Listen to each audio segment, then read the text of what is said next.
Hello guys, Connie Rosario here. So it's 1:30 in the afternoon here in UAE pero sobrang lamig, grabe. The weather is so nice.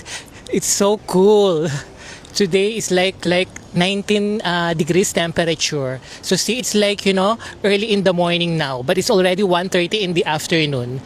But look at the weather. It's so beautiful and cool. It's very nice to walk around at this time. Yes. So I'm walking around here in Al Nahyan area in Abu Dhabi. See the weather, guys. See? Very nice weather today. Yes.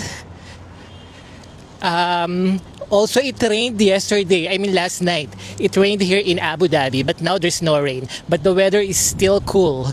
Wow, you can feel the breeze, the cool breeze of the air today. Ang sarap maglakad, guys. Ang sarap mag-walking today. Yes. Ang ganda ng weather today here in UAE. Winter is here now. Yes, guys. See you. Bye.